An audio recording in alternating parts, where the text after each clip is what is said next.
안녕하세요. 예뻐지는 도도TV 도쌤입니다. 얼굴이 처지면 리프팅 시술을 고려하시죠. 울세라도 있고 써마지도 있고 인모드도 있고 다 있는데 실리프팅을 해보신 분들은 아마도 실리프팅을 다시 하시고 싶으실 거예요. 그 이유는 실리프팅이 제일 효과가 좋기 때문이죠. 그런데 이렇게 효과 좋은 실리프팅이 유지기간까지 길다면 얼마나 좋을까요? 보통 실리프팅은 유지기간이 짧다라고 알고 계실 거예요. 하지만 이 실리프팅도 충분히 유지기간이 길어질 수 있습니다. 오늘 제가 실리프팅의 유지기간이 짧았던 이유와 이 실리프팅의 효과를 최대한으로 하면서 효과까지 길게 할 수 있는 방법에 대해서 알려드릴 테니까요. 오늘 영상은 절대 놓치시면 안 돼요. 제 채널은 피부과 가시기 전에 꼭 알아야 할 시술 정보와 뷰티 관련 꿀팁을 알려드리고 있으니까요. 아직 구독하시지 않은 분들은 구독도 눌러주시고요. 좋아요도 꼭 부탁드려요.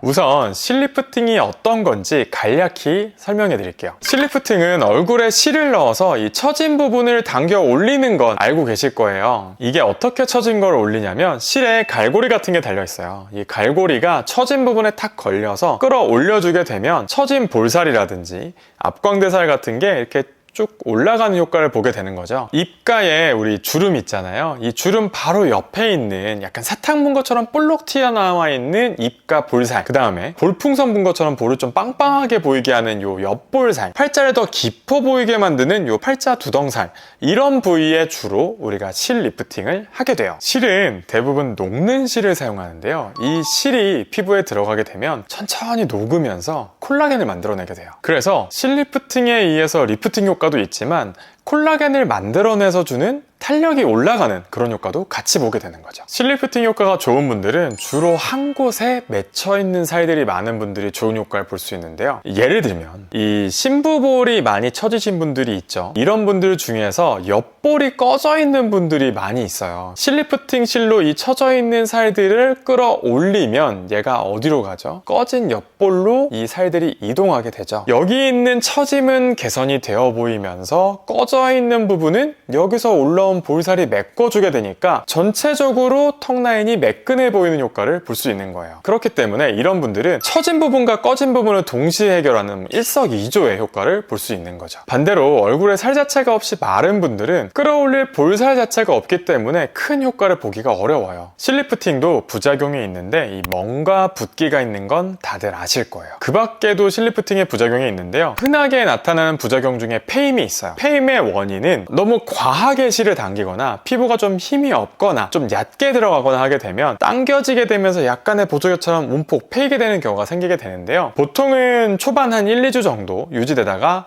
자연스럽게 메꿔지게 되는 경우가 많기 때문에 이런 페임들은 크게 걱정하시지 않아도 되는 부작용이고요. 실이 비쳐 보이는 부작용도 있는데요. 리프팅 실이 주로 파란 빛깔을 띠고 있을 때가 많은데요. 그래서 실 리프팅을 하고 났는데 얼굴에 이렇게 퍼렇게 줄이 보이는 경우가 간혹 있어요. 이런 경우는 피부가 많이 얇으신 분들 아니면 실이 너무 얕게 들어갔을 경우에 이렇게 파랗게 비쳐 보이게 되는데요. 특별히 실이 이렇게 볼록볼록 튀어나온 경우가 아니고 퍼렇게 비쳐 보이는 경우는 이 실의 색소가 시간이 지나면서 금방 빠져서 투명하게 바뀌기 때문에 크게 걱정하실 필요는 없는 부작용이에요. 마지막으로 입을 크게 못 벌리는 부작용이 있을 수 있는데요. 요즘에는 이 실리프팅을 이렇게 강하게 부작용이 있게 불편하게 당기는 추세가 아니라서 잘 나타나지 않는 부작용이기는 한데 이런 부작용은 보통 초반에 내 턱의 움직임에 맞춰서 자리 잡는 과정에서 나타나는 부작용이거든요. 1, 2주가 지나면은 보통 사라지게 되는데 그 기간 동안에 불편한 건 있잖아요. 진통제로 충분히 조절되는 부작용이니까요. 크게 걱정하시지 않으셔도 됩니다. 그런데 잘 모르시는 부작용 중에 이 광대가 커지는 부작용이 있거든요. 광대가 커지는 부작용이 생기는 이유는 실리프팅을 할 때 처져 있는 볼살을 너무 위쪽으로 끌어당기게 되면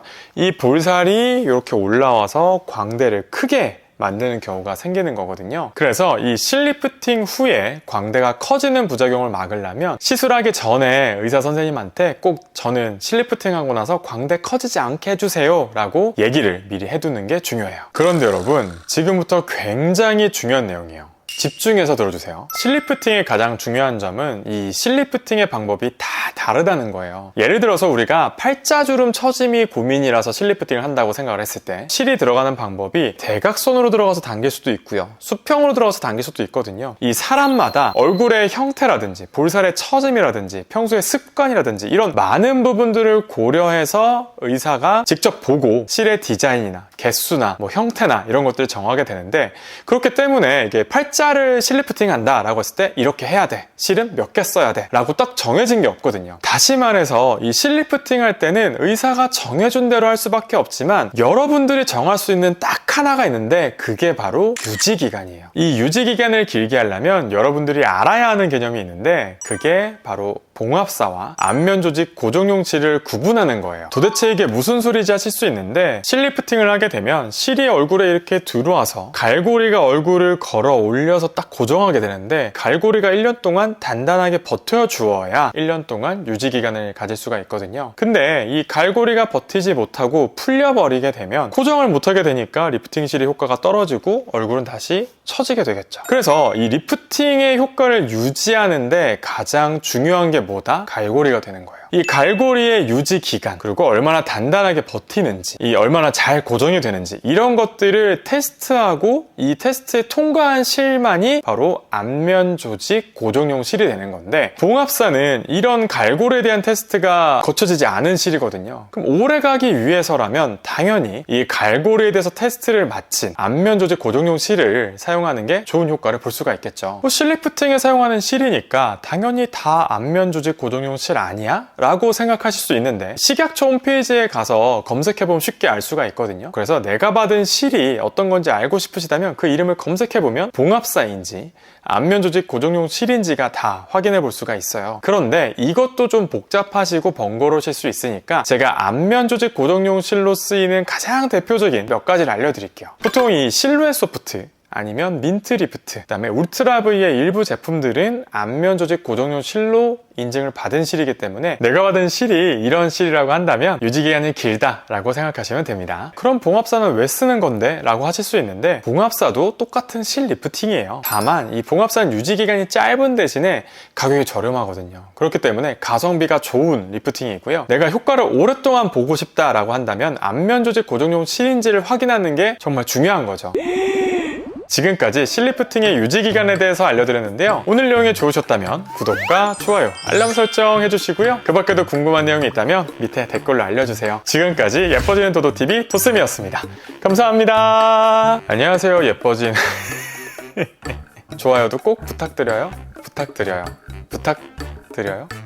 아니면 두 가지 실이 동시에 들어가는 방법도 이렇게 있죠. 이거 너무 이렇게 V 하는 것 같은데, 그죠? 괜찮나요? 그게 봉합사와 안면 조직 이게 무슨 소리지?